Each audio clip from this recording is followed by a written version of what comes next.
시편 29편입니다.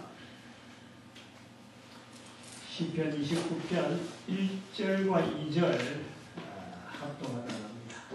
시편 29편 1절 2절 다같이 시작.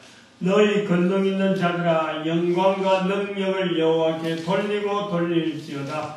여호와의 이름에 합당한 영광을 돌리며 거룩한 옷을 입고 여호와께 경배할지어다. 아멘. 할렐루야. 복된 시간 들어가여 주옵소서. 성령님께서 인도하여 주신 일간으로 하나님께 영광 돌리는 시간으로 은총 내려 주시옵소서. 감사드리옵고 예수님의 이름으로 기도드립니다. 아멘. 시편 29편입니다. 시편 29편을 하면서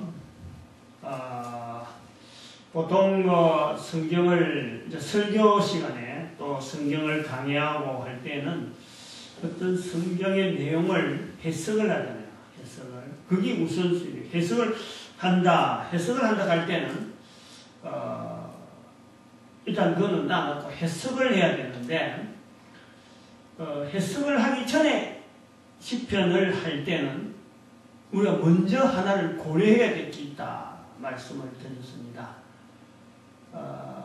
지금까지의 어떤 성경을 보는 거하고 틀리게 시편 1편에서부터 150편 사이에 있는 이 순서가 유대인들의 어떤 의미, 유대인들 사이에서 되어지는 어떤 순서, 어떤 중요도, 이 자리에는 이게 들어가고 그 다음에는 뭐가 들어간다는 이런 순서를 매기는 이 과정을 유대인들은 뭔가 있을 거다. 있을 건데 우리는 그게 없단 말이에요. 단순히 우리는 아잡의 숫자로 1에서 150까지 됐으니까 시편의 순서를 시편을 몇 편 찾아보면 뭐가 있고 몇 편에 뭐가 있다, 어떤 내용은 몇 편에 있다 이렇게 찾는 건데 이제는 그 이스라엘 백성들 유대인들이 가지고 있던 그 개념이 우리에게도 좀 적용할 수 있도록 우리도 한번 순서를 아랍의 숫자대로 순서를 하지 말고 어떤 순서를 하자라고 하는 것을 시도를 했다라는 겁니다.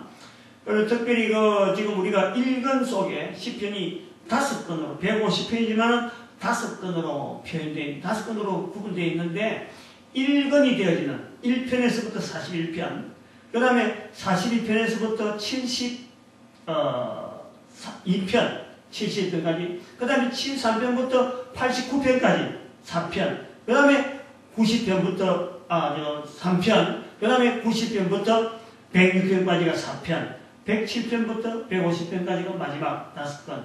이렇게 이래 돼 있을 적에 1권에 해당되는 1편에서 41편 사이 이 내용은 우리가 잘 아는 대로 성부 하나님, 성자 예수님, 성령 하나님의 그 어떤 존재와 그의 하시는 사역, 그로 인해서 또 주변에 그 어떤 역할들, 또 여러 가지 그 사역에 관계되어지는 표현들, 이런 것이 일 것이다 하는 것으로 우리가 정리를 쭉 해왔습니다. 그래 해오다가 23편부터는 마지막 편까지 41편까지를 성령 하나님에 대한 내용으로 보겠다 하는 시도로 지금 한 편 한 편을 보는 거죠. 그래서 성경 20편을 지금 하면서 먼저 해석을 하기 전에 과연 이것이 성령 하나님에 대한 내용이 있는가 없는가부터 먼저 확인을 하고 그 다음에는 해석하는 그런 쪽으로 이제는 일종의 습관화처럼 되어질 것이다. 왜 23편부터 특별히 또 41편까지 성령 하나님에 대해서 했느냐라고 하는 그 근거는 예수님께서 제자들에게 성부, 성자, 성령에 대한 표현을 할 때 유대인들이 우리는 좀 다르게 우리는 성부 하나님은 어떤 분이고 성자 예수님은 어떤데 성령 하나님에 대해서 우리가 표현하기가 힘들어요. 우리는 잘 표현이 안 되잖아요. 그런데 예수님의 제자라고 하는 유대인들은 예수님께서 성부, 성자, 성령의 이름으로 세례를 주라 하고 이렇게 성령에 대한 설명도 하고 할 때도 아무도 누가 옆에서 복음서에 단 한마디도 여기에도 성령이 어떤 분이냐라는 것에 대해서 질문이 하나도 없다는 거죠. 그렇다면 이스라엘의 역사 가운데서 성령 하나님에 대한 분명히 인식할 수 있는 이런 표현이 아주 자연스러운 것이 있었을 것이다. 이제 그러다가 성경을 읽는 중에 성부 하나님, 그러니까 41편까지의 시편을 읽는 중에 성부 하나님에 대한 사역, 성자 예수님에 대한 사역, 그래서 시편 한 편 한 편의 그 표현이 두드러질 적에 이것은 아마 성부 하나님이 될 거다, 성자 예수님이 될 거다, 성령 하나님이 될 거다 라고 하는 중에 23편부터는 뚜렷하게 이제 성령 하나님에 대한 내용으로만 모아졌을 것 같아. 그런 걸 우리가 한 몇 편 하다가 23편, 24편, 25편 쭉 하다가 이거는 성령 하나님이 될 거다라는 것으로 이제 몰아가지고 41편부터는 41편까지는 성령 하나님에 대해서 보자 하고 결정을 하고 지금 보는 거예요. 저도 뭐 29편의 내용이, 30편의 내용이, 앞으로 읽을 내용이 과연 이게 성령 하나님에 대해서 있는지 없는지 어느 부분에 대해서 연결되어야 될 그런 단어를 썼는지 모르는 상태입니다. 단순히 한 주 한 주 가면서 성령 하나님에 대해서 표시가 있으면 좋겠다. 또 저는 좀 억지로도 끄집어내려고 하죠.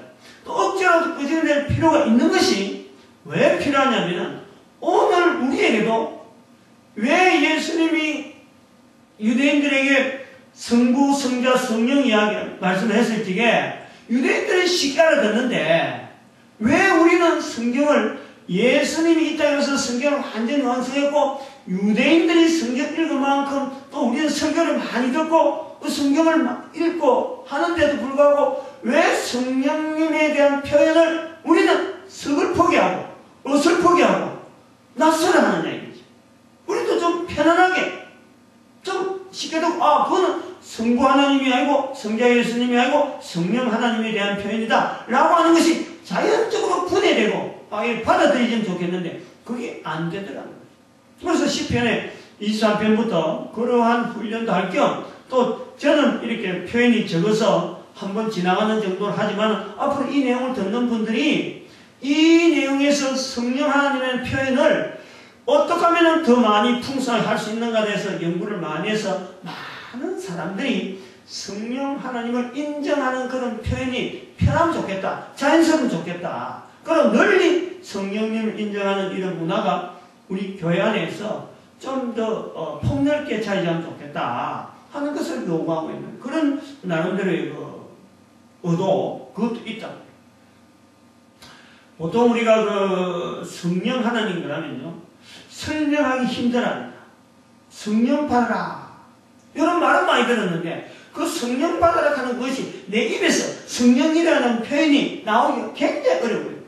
이것은 우리가 절대 잘못된 교육 속에 있는 거예요. 아주 이거는 잘못됐다고 분명히 이야기해요. 마치 성령님에 대한 이야기라면은 뭔가 귀신을 쫓아내고 뭔가 방언을 하고 뭔가 역사를 일으키고 성령 받은 사람들은 사람들이 막 쓰러지고 이런 것을 성령님의 관계성 속에 우리가 이해를 하려고 하니까 내한테 성령 받으라 하면은 좋기는 좋은데 도대체 성령 받는 것이 뭔지를 모르는 거예요. 성령 받는 게. 예수님도 성령 받아라 하고 숨을 내쉬면서 요한복음에 그런 말씀에도 불구하고 그렇게 하는 것이 내한테 뭔지를 내가 그래서 성령님 내한테 있다. 내가 그래서 성령님 표현하자. 이런 자기와 성령님의 관계성 속에서 개인이 구체적으로 표현할 줄을 몰라요. 성부 하나님은 표현합니다. 성자 예수님도 표현한 거예요. 근데 성령 하나님은 표현 못한다. 그런데도 불구하고 예수님은 여전히 우리에게 성부와 성자와 성령의 이름으로 세례를 주라 하는 이 어마어마한 명령이 우리한테 있다. 그런데도 불구하고 우리는 성령을 쓸 수는 없다니까. 억지라도 성령에 대한 표현을 하는 훈련을 하기 위해서라도 지금 10편, 23편부터 41편 사이는 어떠하든지 성령님을 연결시키는 그런 구도를 찾아내는 안간힘을 써야 되겠는데, 근데 29편에 오면요, 너무나 두드러지는 성령님에 대한 표현이 있다는 거예요. 저도 깜짝 놀라는 거죠. 제가 지금 30편의 내용도 아주 30편, 40편 이걸 말이죠. 민구를 너무 해가지고, 이 속에 뭐가 있는지 많이 깨뜨린 그런 상태가 아니. 지난주에 28편 읽고 29편 오늘 하려고 준비하면서 29편을 전에도 읽었지만 성령님에 대한 내용이 뭐가 있는가 하고 읽어보니까 첫눈에 벌써 이거 29편도 성령님이시구나. 내가 감통을 이 처음에 23편부터 잡기 잘했다 하는 것이 확신이 든다. 그래서 그런 부분에 우선 29편에 성령 하나님에 대한 표현에 대한 이런 내용이 과연 어떤 내용이 있을까 하는 것에 우리가 한번 먼저 하고 그 다음에 해석적으로 한번 해본다 이거죠. 여기 그 29편에서 유대인들이 성령님을 하고 연결했을 때 어떤 내용의 단어에서 성령님을 했을까 하는 것으로 한번 해보고 우리는 또 어떻게 지금 세월이 2000년이 지난 지금 세월에 달라진 문화 속에서 성령님을 인정하는 표현을 하려면 어떻게 되는가 하는 것을 볼 때에 아마 동일한 표현 속에서 첫 번째 29편 1절에 너희 권능 있는 자들아 그러잖아요. 응? 너희 권능 있는 자들아. 이게 바로 예수님께서 사도행전 1장 8절에 성령이 너희에게 임하시면 너희가 권능을 받고 느낌이 탁 되잖아요. 그래서 저도 깜짝 놀란 거예요. 이 시편에서 너희 권능 있는 자들아. 권능이라는 한 표현은 성부 하나님이 가는 것도 아닙니다. 이 표현이. 유대인들에게도 그런 거예요. 권능이라 하는 것은 뭔가 모르게는 이 힘이고 어떤 그 권세인데 성자 예수님에게로 가는 게 아니란 말이에요. 성령 성부 하나님은 창조입니다. 창조 전체를 관장, 섭리, 어떤 기획 여러 가지 되고 성자 예수님은 몸으로 나타나시는 거예요. 인간에게 몸으로 생명 주시는 것과 관계되어지는. 그런데 성령 하나님은 권능이라 권능. 성자 예수님을 통해서 성부 하나님과 연결되어진 인간이라고 하는 이 존재 자체가 연약하기 때문에 이 연약한 인간이 바로 창조주 하나님과의 범으로 갈 수 있는 그 놀라운 섭리를 계속 인간들에게 역사하고 나타내고 적용시키는 그 권세, 그 능력 가진 분, 그건 뭐 사람의 힘으로는 도무지 안 되기 때문에 그게 하나님께서 개입하는데 뭐 권능이라 권능. 그래서 29편에 너희 권능 있는 자들아 이렇게 표현할 때 이 권능이라는 표현이 바로 성령 있는 자들아 라고 해도 같다는 거지. 같다는. 왜냐하면 예수님께서 사도행전 1장 8절에 성령이 임하시면 너희가 권능을 받고 하는 내용이 연결돼요. 그러니까 권능을 받는다. 권능을 받는다는 것은 성령님의 임재를 그대로 내가 인정하는 상태가 되어야 돼요. 권능을 받는다. 그럼 여기 너희 권능 있는 자들아 성령님의 임재를 내가 인정하고 있는 자들아 이렇게 해석되어진단 말이죠. 그리고 또 한편으로는 29편을 전체를 보면은 3절부터 나오는 이 표현 자체가 여호와의 소리라 하는 이 표현이 많이 나옵니다. 7번이나 이거 나오는 거 되고 특별히 3절에 영광의 하나님이 내성을 바라시니 하는 이 내성까지 여호와의 소리로 소리 바라시는 하나님께로 돌리면 8번까지가 나오는 이 여호와의 소리라. 이 여호와의 소리 한번 생각해봐요. 우리가 이 여호와의 소리를 여호와라고 하는 이 표현을 만약에 성부 하나님에게로 돌리더라도 여호와의 소리는 성령님이고 성자 예수님에게 여호와라는 그 칭호를 붙인다더라도 이게 바로 여호와의 소리는 성령 하나님에 대한 표현으로 그러니까 성부 하나님과 성령 예수님과의 그 관계에서 어떤 종속적이면서도 개체적이고 독자적인 그 표현으로서 여호와의 소리 이라면은 절대적이고 어떤 그 분명하면서 그 독자적인 성부 하나님도 아니고 성자 예수님도 아니고 그런 별도로 있는 하나의 존재 그 존재를 인간의 편에서 나타내는 표현이 소리라는 거지. 여호와의 소리라. 이걸 우리가 성령님이라고 본다고 하더라도 이게 뭐 특별히 다를 일이 없잖아. 근데 유독이 왜 29편에 여호와의 소리가 7번, 8번 나오느냐.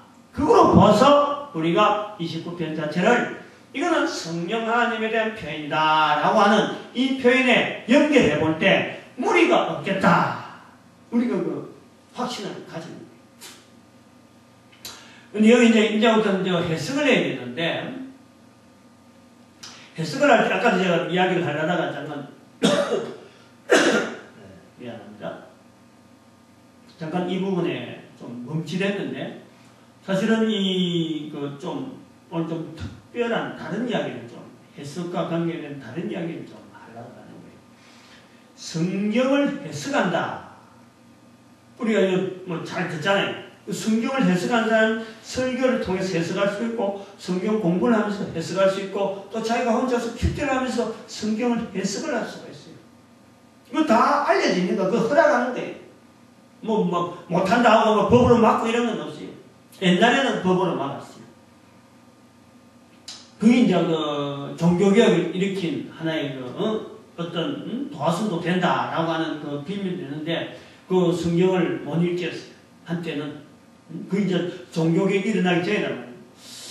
이제 지금은 성경을 다 읽게 하고, 또 성경을 해석하고, 그 다음에 또 서로 간에 특별한 내용을 서로 나누도록 이렇게 큐티도 마음대로 하고 하는데, 이 성경을 해석한다, 설교를 한다 그럴 때, 우리가 기본적으로 지금 우리의 패턴, 우리가 하고 있는 이 패턴은요, 뭐를 겨냥하느냐 할 때 그 겨냥점이 있어요. 뭐를 겨냥하느냐? 성경을 읽는다, 성경을 해석한다, 설교를 한다. 뭐를 하기 위해서 하는 거예요? 뭘 하기 위해서? 알고 보면요, 말씀을 통해서, 성경 말씀을 통해서 한 인격체가 하나님을 어떻게 믿게 하려는가? 다시 말하면 하나님을 어떻게 표현하게 할 것인가? 하나님에 대해서 자기가 하나님을 믿는다 하는 그 믿음과 자기가 믿고 있는 것을 이 성경 말씀을 근거해서 어떻게 나타내게 하는가 하는 것이에요. 이게 첫 번째 해석의 첫 번째 공부의 모든 것의 기준이 거기 있단 말이에요. 이유가 분명히 있는 거예요. 목적이 있는 거예요. 무조건 성경 읽고 무조건 내가 큐티한다 하고 그런 게 아니에요. 절대 우리가 그것을 중요한 것은 성경을 통해서 우리가 읽어지고 우리가 해석하고 우리가 대화를 하고 우리가 하겠다는 것은요, 이 성경 속에서 있는 성경의 말씀으로 기록된 이 내용 속에서 이 말씀을 기록하게 된 근본적인 이유가 하나님을 알게 하는 거예요. 하나님을 알게 하는 거예요. 다시 말하면 하나님을 믿는다 하는 이 믿는 내용을 지금 우리에게 요구를 하고 있는 거예요. 요구를. 그러면 이 성경이 또 한편으로는 묘한 그 해석의 과정에서 연결되지만 기록이 이 수천 년 전에 기록된 거예요. 적어도 신약만 하더라도 2000년 전에 기록된 거예요. 2000년, 1000년이란 세월 전에 기록된 거예요. 구약까지 다 하면 4000년이라는 세월에 이 성경이 기록되어 있어요. 어마어마한 연대를 가지는 기록서입니다. 기록서. 그런데 그것에 불구하고 여전히 지금 읽는 사람이 여전히 이 속에서 신앙을 찾아내는 거예요. 그 전에도 사람들이 신앙을 찾아냈다면 지금 시대나 똑같이 신앙을, 동일한 내용을 찾아내는 거예요. 누구에게? 하나님에게 대한 믿음을 나타낸단 말이에요. 그런데 우리가 성경을 해석하고 하는 사람이 계속 2000년 동안 살고 2000년 동안 또 살아있다가 사람들한테 한 사람이, 내가 성경을 해석할 만한 사람이 100년 살고 200년 살고 500년 살고 1000년 사는 동안에 그럼 알고 깨달은 그 내용을, 동일한 내용을 설명할 수 있느냐? 그게 아니잖아요. 사람이 죽잖아요. 1000년 만에 죽고, 100년도 못 살아 죽고, 10년도 못 살아 죽고, 이렇게 일찍 죽고 하고, 성경 한문 해석하고, 다시는 그 사람의 내용을 못 듣는다. 그런데 묘한 것은 이 성경을 통해서 동일한 믿음의 내용을 여전히 우리에게 요구하고, 또 시대마다 달라지더라도 시대는 다르고 문화가 다르고 듣는 사람이 다르고 다 그 사람들 다 죽고 또 새로운 사람이 왔는데 불구하고 성경을 통해서 동일한 내용의 고백을 여전히 예수님 오시고 난 뒤로부터 지금까지 2000년, 또 예수님 오시기 전에 그 몇천 년 있던 그 내용이, 그때 요구하던 내용이 지금도 여전히 요구되어지는 아주 독특한 내용을 가지고 있다. 독특한. 그러면 해석을 한다 그랬지. 해석을 한다 할 때, 아까 목적이 분명하고 달라지는 사람들의 환경이 분명한다 할 때, 해석이 달라지는, 그 해석한다 그럴 적에, 해석하는 그 내용이 해석하는 그 어떤 흐름과 그 안에 알맹이 있는 믿음을 이제는 나타내는 그 내용을 이야기할 때, 믿음이 요구되어지는 그 내용을 해석이라는 그 과정을 통해서 이야기할 때, 2000년 동안에 똑같은 내용을 이야기했느냐? 아니다. 사람만 다른 거예요. 제가 지금 이렇게 말하는 내용도 실제로는 어떤 하나님을 알게 하는 그 믿음을 요구하는 게 있지만은, 지금 내가 이렇게 이야기하면서 설교를 이끌라고 29편을 하는 것은요, 지금까지 살아왔지만 없는 거예요. 앞으로도 없어요. 전에도 없었고 또 없어요. 그러나 그 속에서 나오는 믿음은 동일하다는 거예요. 똑같다는 거예요. 거기서 요구하는 믿음은, 즉 오늘 여기 29편에서 이스라엘 민족이 권능 있는 자들아, 그래서 이것이 성령님에 대한 내용이다 하고는 이스라엘 백성들이 29편을 바라봤다 그러면은 오늘 우리에게도 동일하게 그것을 바라보다. 근데 그 말하는 언어는, 해석하는 그때까지 나가는 언어는요, 다양한 거예요. 다양한. 그래서 해석이라는 것은 다양한 옷을 입은 거고, 다양한 문화라는 이 콘텐츠가 있고, 그 다음에 그 살고 있는 사람들이 있고, 그 사용한 언어가 다양합니다. 그러나 믿음이라고 하는 것은 동일해요. 믿음. 또 29편 아니면 28편, 29편 뭐 이런 여러 가지 성경들이 막 흩어 있지만, 각 성경 그 속에서, 문자 그 속에서 요구하는 것은 결국 동일한 거예요. 동일한. 믿음을 요구해요. 하나님에 대한 표현, 하나님에 대한 자기의 고백, 이것이 동일한 내용으로 고백하는 것이 바로 성경의 특징입니다. 특징. 이걸 알고 우리가 성경을 해석하고 또 받아들이고 해야 되는데, 여기까지 이제 하면서 우리의 그 이스라엘이라고부터 시작되어지는 이 성경에 대해서 접근하는 수많은 그 문화, 이런 해석의 수많은 여정 속에서요, 오늘 우리가 말하는 믿음이라 하는 이 내용, 지금 믿음의 알맹이, 도대체 하나님, 도대체 믿음이 뭐냐? 라고 하는 이것조차 시대에, 해석이 바뀌는, 이것조차 시대의 말, 이것도 바뀐 거예요. 요건 아주 독특한 표현이죠. 잘 안 들어본 거예요. 이제 신학교에서 좀 이렇게 좀 공부를 해본 사람들이 이제 알아들을 수 있는 말이지만, 그건 알아야 돼요. 다시 말하면은, 우리 교회에서 말이죠, 제일 많이 쓰는 단어면서도 제일 많이 말 못하는 내용이 뭐냐? 믿음이 뭐냐는 거예요. 믿음에 대해서 이야기해봐라. 많이 들었고 실제 입으로 쓰면서도 믿음을 말을 못하는 거예요. 그 원인이 뭐 있느냐? 바로 믿음에 대한 개념이 해석을 하고 이 성경 자체에서 하나님에 대한 믿음을 요구한다 하는 어떤 알맹이 자체는 향해서 나아가는데 불구하고, 믿음을 나타내는 그 표현 자체조차, 믿음을 나타내는 그 표현 자체가조차요, 시대마다 변해왔어요. 요구되어지는 게. 우리가 쉽게 1517년에 종교개혁이 일어날 때에, 1517년 때에 너무 잘 아는 그때의 믿음이라 하는 것은, 그때는 솔라피데이, 오직 믿음으로, 그 믿음이라는 구호를 내세웠을 때 도대체 뭘 내걸고 믿음이라 했느냐 하는 그 믿음이 오늘날 우리와 같으냐? 그게 안 맞다는 거지. 그때의 믿음이라 할 때, 솔라피데이 할 때, 그때 믿음은 하나님에 대한 믿음이 교회에서 있어야 된다. 그때는 교황에 대한 믿음으로, 교황이 이제는 교회를 다스리는, 교회의 어떤 가장 어떤 정치적으로, 행정적으로, 그래서 교황의 언어가 이제는 모든 그 민중들로 하여금 성도들로 하여금 움직이는 하나의 틀이다.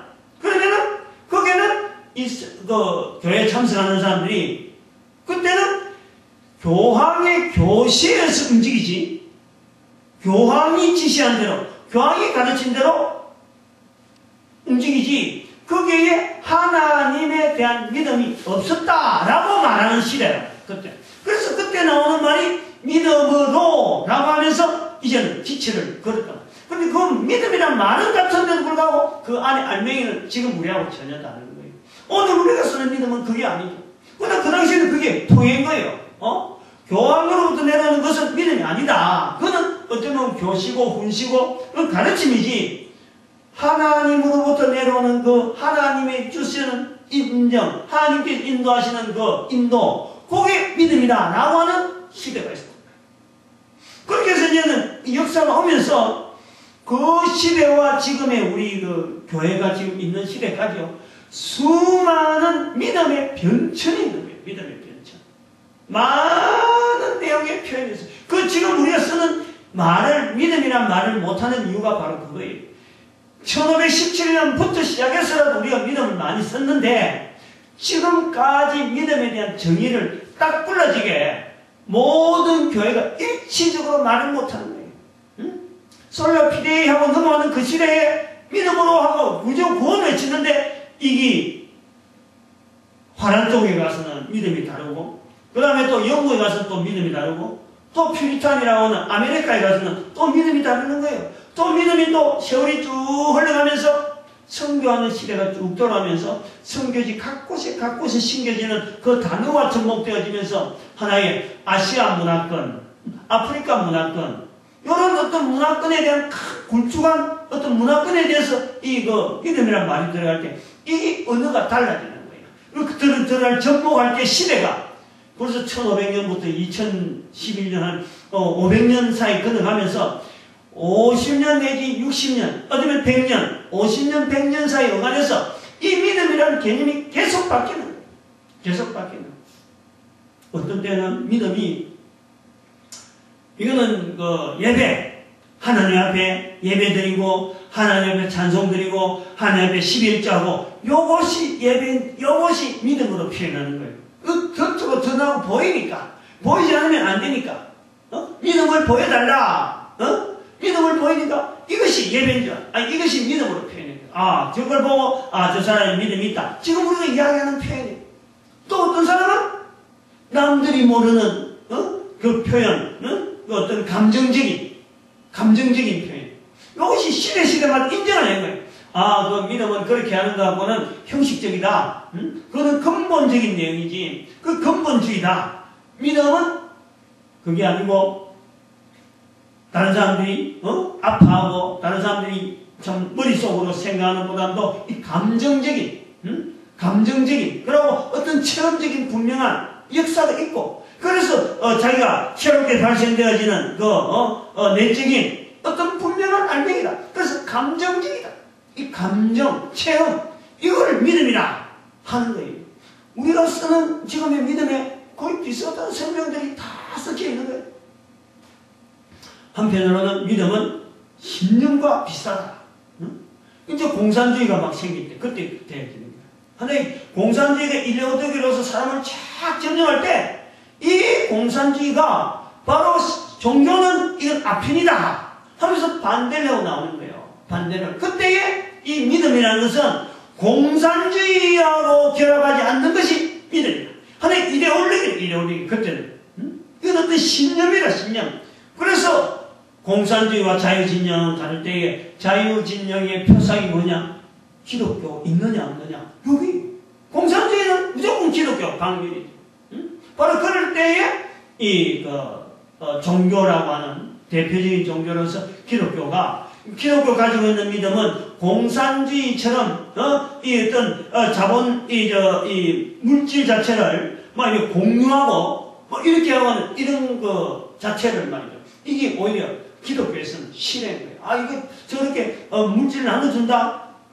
서로 공동체 생활한다. 그러면 그때는 저 공산주의가 아니냐? 전 신앙이 아니라고 보는 거예요. 그렇게 말 자체를 거부한다.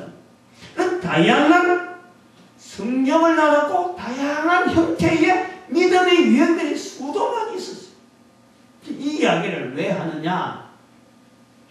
오늘 여기 본문에 보면은 너희 권능 있는 자들아, 이 권능이란 말 한마디를 갖고도 성령님을 돌릴 거냐 안 돌릴 거냐라고 하는 것은 그 사람이 가지고 있는 믿음의 잣대를 가지고 성경 해석의 눈으로 보면요, 저는 이게 1장 8절을 가지고 연결해 볼 때 이거는 성령 하나님에 대한 표현이다라고 바로 연결하지만 다른 사람은 또 전혀 그렇게 안 볼 수가 있다. 또 영광과 능력을 말할 때 이거는 영광과 능력, 이거는 하나님의 영광, 성부 하나님의 영광이고 성자 예수님의 능력이다. 이렇게도 얼마든지 볼 수 있다. 근데 이제 제가 이제 다르게 본다면은 권능 있는 자들아, 영광과 능력을 여호와께 돌리고 돌릴지어다. 이것은 성령 하나님으로 인해서 우리가 전도자 되어지고 증거자 되어지고 내 정이 되어질 때에 우리에게 필연적으로 나타나는 것은 바로 죄용서의 은혜입니다.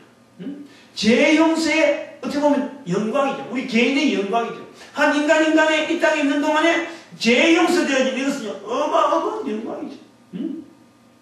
그리고 다른 사람들을 내가 죄용서 받았으니까 다른 사람들에게 죄용서를 통해서 예수 그리스도를 알리는 이것 자체가요, 이게 능력이 될 수 있는 거 아니에요. 그러니까 성령으로 인해서 1절에 성령으로 인해서 영광과 능력을 여호와께로 돌릴지어다. 이것은 내 힘으로 되어지지 않고 하나님으로 되어지신 바로 죄용서와 이로 인해서 내가 다른 사람에게 전도한다 할 때 이것이 영광이고 능력이다 하는 거 얼마든지 가능한데 이것이 시대마다 그렇게 통할 때가 있고 그렇게 통하지 않을 때가 있다라는 거예요. 않을 때가 있다라는 거예요. 이 기록 역사가 500년에 불과한데도 불구하고 벌써 그런 것이 흔적이 너무너무 있다는 거예요. 너무너무. 여러분 지금 평신 너들은 잘 안 해서 이야기를 이런 내용을 처음 들을 수 있을지만은 신학교 가면은 어떤 현대 신학이라 하는 이 어떤 흐름을 1517년부터 시작해서 쭉 넘어오면서 흘러왔던 그 수많은 신학에 대한 이 굴레, 이렇게, 자르고 하는 이 내용을 보면요. 이 성경도, 오늘날 우리가 성경이라고 인정을 하는 시대가 그렇게 오래 안 됐어요. 그렇게. 하나님의 말씀을 가지고 하나님 말씀 이렇다 하고 하나님 말씀으로 설교를 하고 본문 읽고 해석하는 그것도요, 그렇게 오래된 시절이 아니에요. 한 200년 정도 남짓. 그 정도밖에 안 된 거예요. 그전에는 성경 안 읽어도 얼마든지 성경 한 절 이렇게 또 하나 또 인용해하고 그걸 가지고 설교하고 다른 사람한테 해석해주고 얼마든지 가능했어요. 얼마든지. 이제 지금 워낙 성경이 여러 언어로 막 번역되고 많은 사람이 성경 읽으니까 덩달아서 같이 성경을 펼치 않으면은 또 펼치면 바로 객관적으로 어떤 본문에 대한 이 확인이 되니까 다 펼치니까 다 성경 읽고 하는 거지. 그렇게 한 시절이요 200년밖에 안 된 거예요. 아무튼 이렇게 넘어와서 또 2절에 넘어가 버리는 3절로 2절로 넘어가도 마찬가지. 여호와 이름에 합당한 영광을 돌리며 거룩한 옷을 입고 여호와께 경배할지어다. 우리 인간들에게 성령 하나님께서 필요한 요소가 있다. 다시 거룩한 옷을 입어야 되는 우리 인간들이 성령 하나님과 동행할 수 있는 성령 하나님의 도구로서 우리에게 거룩한 옷을 입혀줘야 되는 요소가 있다. 우리는 철저한 죄인인데 완전 타락한 우리 인간에도 불구하고 아무것도 건질 것이 없는 죄인에도 불구하고 우리 인간에게 기대를 거는 하나님의 기대가 있는 거예요. 그것이 뭐냐면 이 거룩한 옷을 입는다. 내가 거룩하니 너희도 거룩하라 할 때 이 거룩에 연결되어질 수 있는 오직 하나님에게만 연결되어질 수 있는 그 분야가 우리 인간에게 있는데 바로 그것이 성령님의 사역이 있어요. 성령님의 사역. 그거하고 연결되어지니까 바로 우리 인간의 입을 통해서 성령님께서 예수 그리스도를 우리 한 인간을 그야말로 이 죄 용서받는 승리를 주시고 그 다음에 하나님 앞으로 인도되어지는 그 역사를 우리 할 때에 반드시 하나님이 쓰시는 것은 인간이 살아있는 우리 입을 통해서 성령님의 도구로서 예수 이름을 알리는 이 요소가 성령 하나님의 사역에 절대적으로 필요한 거예요. 절대적으로. 절대적으로 필요해요. 이것이 필요 없다면요, 예수님께서 십자가에 못 박혀서 내려와서 사도행전 1장 8절 말씀이 없는 거예요. 뭘로 우리에게 성령이 너에게 마시면 할 필요가 없는 거예요. 바로 그 자리에서 성령님께서 이 순간에 막 바꿔버려가지고 전부 다 천당 갈 사람 천당 보내고 지옥 볼 사람 지옥 보내는 거예요. 그런데 우리 인간에게 필요한 바로 하나님의 사역 속에 우리 인간에게 필요한 언어가 필요한 거예요. 우리 입술이 필요한 거예요. 이것이 우리에게 가장 중요한 하나님 앞에 거룩한 옷을 입을 수 있는 우리의 하나의 요소란 말이에요. 요소. 2절은 또 그런 걸 또 생각할 수 있고 3절 부분에서 우리가 한번 또 정리를 해보려고 합니다.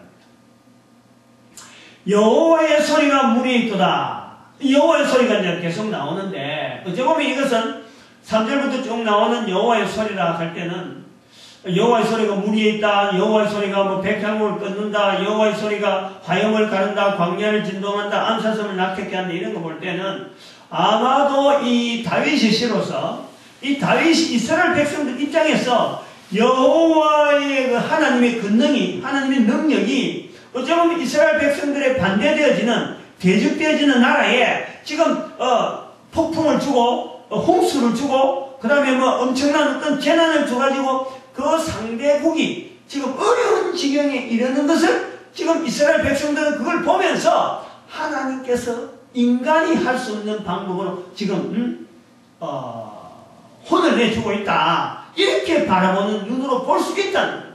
그런데 우리는 이것을 성령님으로 몰락하니까 아까는 말했지만 해석이라는 것은 분명한 그 한 인간을 하여금 하나님을 믿게 하는 그 요소로 우리가 보려고 하는 것이 있다. 이스라엘 백성들은 봐라. 우리가 믿는 하나님은 바로 적대국에 대해서 저렇게 하는 것이 하나님이 하시는 것이다. 듣는 이스라엘 백성들에게 하나님을 믿는 그 믿음의 길을 인도한다 치면은 우리는 오늘날 전 세계에 모든 인간 한 개인은 하나님 앞에 분명한 인격을 가지고 적이 없단 말이에요. 우리 인간끼리는 적이 없는 거예요.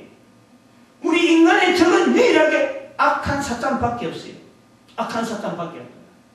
그럴 때에 이런 내용을 갖고 그 바탕을 가지고 우리 문화라 지금 우리 문화 속에 바로 하나님의 소리가 무리에 있다라고 할 때에 하나님의 소리가 레바논의 백향물을 꺾는다, 뭐 이렇게 뭐 광야를 기었는다, 막 이렇게 표현할 때 이거는 철저하게 하나님의 소리, 즉 성령님 역사가 악한 사탄 마귀를 지금 무너뜨리는 인간들의 입을 통해서 악한 사탄을 무너뜨리는 이 놀라운 역사를 우리가 볼 수 있는 거예요.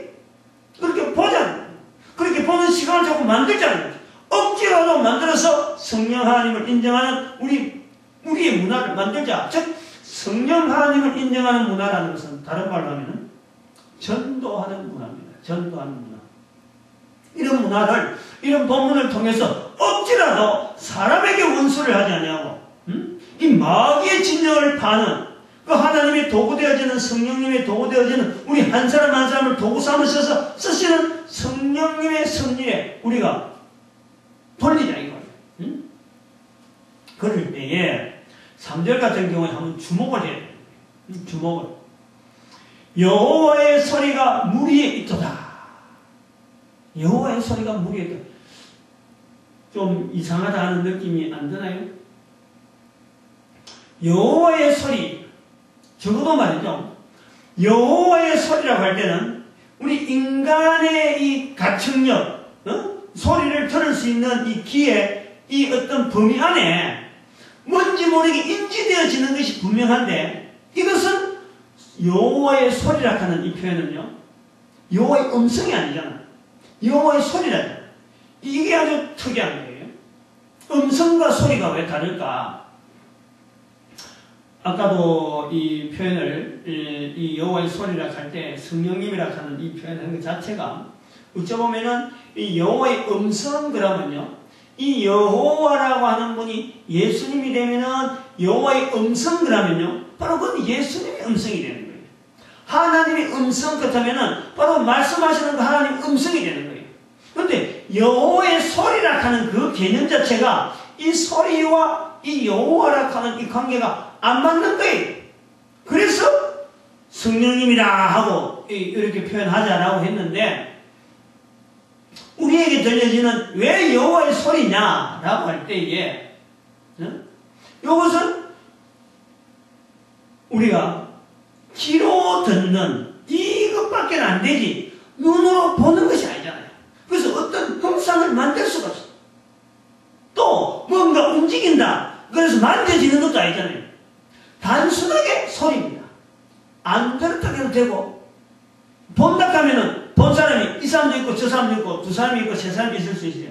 여러 사람 될 수 있어요. 근데 소리는 내가 안 들었다 하면요, 아무도 니 왜 그거 있었는데 왜 안 봤느냐 이렇게 할 필요 없어요. 여호와의 소리라는 것은 개인이 아주 독자적이고 아주 주관적인 소리랍니다. 그러니까 없다고 해도 되는데 여기 여호와의 소리를 없다고 하지 않도록 7번이나 나온다. 7번. 즉 분명한 존재에 대한 것을 인정시키는 거죠. 근데 이 여호와의 소리가 물 위에 있다. 물 위에 있는 것이 뭐가 있겠어요? 물 위에. 어떤 형태로 있기 때문에 왜 물 위에 있다 그랬을까? 물 위에 있다는 말은, 물 위에 있다는 것은 물에 떠 있는 것이 아니잖아요. 낙엽이 아니잖아요. 낙엽이 아니에요. 낙엽이나 뭐 나무, 이런 나무, 물에 뜨는 나무가 아니다. 물 위에 있다는 것은 물이라는 것이 어떤 있고 그 위에 있는 거예요. 그 위에. 어찌 보면은 이건 여호와의 소리가 물 위에 있다는 것은 어떤 물을 지금 인도하는 거예요. 바람을 확 불어가지고 막 태풍을 일으키고 뭐 이런 풍랑을 일으켜서 막 지금 크게 지금 역사를 하고 있는 그 표현을 여호와께서 사시는데 바로 그 여호와의 소리가 물 위에 있다 하는 이런 표현을 하겠는데, 여기서 우리가 아까도 말했지만 이 여호와의 소리를 물 위에 있다라고 할 정도로 인정하는 눈이, 인정하는 마음이 있는 거예요. 인정하는. 아무도 없다고 해야 되는데 있다라는 표현을 하는 이 인정이 있다. 그것을 우리는 믿음으로 하는 거예요. 우리가 말하는 믿음이라 하는 그 부분, 저는 그거다가 맞추려고 하는 거죠. 요렇게 볼 수 있는 것을 우리는 믿음이라고 하자. 나는 못 봤어. 나는 안 들었어. 할 수 있는 내용인데, 물 위에 있는 소리, 물 위에 있는 바람, 그거 안 보여요? 안 보입니다. 누가 봤다고 할 수가 없어요. 그런데 안 봤다고 할 수 있음에도 불구하고 성령님의 사역으로, 하나님이 함께 하심으로, 하나님이 함께 하시는 사역을 우리는 인정을 해줘요. 인정. 그래서 1절에 보니까 너희 권능 있는 자들아 영광과 능력을 여호와께 돌릴지라. 그런 것을 볼 수 있는 능력, 그런 것을 인정하는 능력이 우리에게 있다라는 것으로 우리가 권능 있는 자, 성령님의 함께 하시는 사람으로 우리로 하여금 우리가 그 자리에 우리가 들어가잖아요. 하나님이 하시는 일로서 여호와의 소리를 듣는, 여호와의 소리를 보는, 여호와의 소리 인정하는. 근데 여호와의 소리를 도대체 어떻게, 그러면 물 위에 있는 여호와의 소리를 어떻게 바라는, 안 보이는데 어떻게 바라는 거냐? 이런 데서 우리 생활 속에서 하나님이 하시는 일 자체에 우리에서 되어지는 여러 범사에 일어나는 여러 가지 일들, 일상적인 일들, 지나가도 얼마든지 내가 언급 안 해도 될 만한 일들 속에서도 이것도 하나님이 하신 것이다. 이것도 하나님이 하신 것이다. 내가 오늘 코로 숨을 쉬는 것조차도 하나님께서 뭔가 내한테 요구하는 게 있어서 코로 숨쉬게 하는 기회를 주신 것이다. 아침밥 먹어도 잠자고 일어나도 잠을 자는 시간에도 하나님께서 아직까지 내한테 지금 뭔가 나와 더불어서 할 일이 있으니까 내 생명을 주시는 것이다 하는 일상적인 생활에 아무도 하나님을 인정 안 해도 그대로 살아갑니다. 그래, 인정 안 해도 살아가는 거예요. 그러나 인정하는 사람으로 되자. 인정하는 사람. 그것이 바로 여호와의 소리가 물 위에 있다라는 표현처럼 완전히 차이 나는 거예요. 어떤 사람은 여호와의 소리가 물 위에 있는 걸 보고, 어떤 사람은 아무것도 안 보는 거예요. 어떤 사람은 아침에 밥 먹는 시간도 하나님께서 우리에게 허락해 주시고, 내가 코로 숨을 쉬고 있는 것도 하나님 허락하시고 라고 표현 순간순간 매번 일어나는 속에서 하나님을 인정하는 시간이 될 수 있는 사람이 있는가 하면은 전혀 그렇지 못한 사람이 있다. 그런데 똑같이 살아가는 거예요. 그러나 우리는 하나님을 인정하는 자리에 살자. 그것이 바로 권능 있는 자들아 라고 하는, 다시 말하면 하나님 앞에서의 전도자로서 너희가 권능을 얻고 예루살렘과 사마리아와 예루살렘과 이스라엘, 예루살렘과 유대와 사마리아와 땅끝까지 이르러 내 증인이 되리라. 그런 것을 자꾸 훈련하면요, 자꾸 하면은 바로 내가 어느 날 전 세계 곳곳에서 예루살렘과 유대와 사마리아와 온 땅에 땅끝까지 이르러, 땅끝까지 이르러 내 증인되어가는 내 모습을 보는 거예요. 그것을 우리가 확인한다니까. 살아있는 동안 그걸 누린다니까. 그래서 29편을 성령의 잔이다, 장이다, 편이다, 성령의 시편, 성령에 대한 표현으로서 여전히 41편까지 이어지는 이 시편 속에서 이것은 성령님하고 연결되어지면요, 반드시 우리는 내 자신이 전도자의 자리에서 성경 시편을 다시 봐요.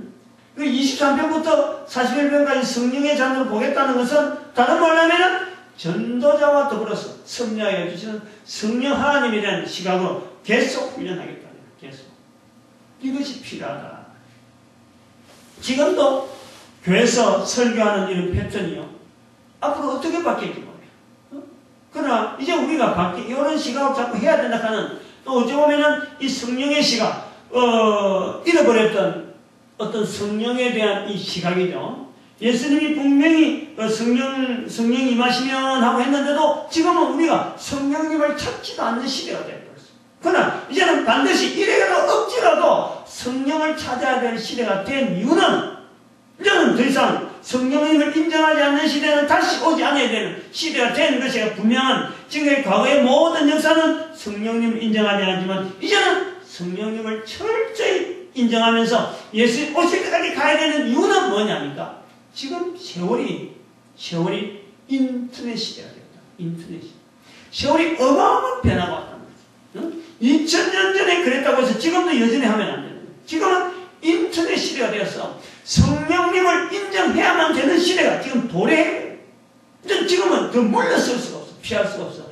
적극적으로 지금까지 신학이 어떻든 간에, 지금까지 성경 해석이 어떻든 간에 성경 곳곳에 있는 나를 쓰시는 성령이 너에게 임하면 권능을 받고 하는, 지금 우리에게 요구하는 성령의 음성 앞에 우리는 철저히 내가 여기 있사오니 나를 써주세요. 지금 이 시대에 우리가 어쩌면 한다, 성령님을 인정하는 이런 일에 하나님의 소리가 물 위에 있다. 다른 사람은 아무것도 못 봐도 우리는 분명히 하나님의 소리가 물 위에 있다. 소리도 안 들리고 물 위에 있는 것도 안 보이는데 그걸 있다고 우리는 말할 수 있는 성령님을 인정하는 이런 시각에 아주 독특하게 훈련 잘 된, 그런 훈련이 잘 돼서 하나님이 쓰시고 될 때 땅끝까지 이르러 정인되어지는 이 거룩한 일에 우리 한 사람 한 사람이 복되고 귀하게 능력 있게 영광으로 쓰임받기를 간절히 바랍니다. 기도드립니다.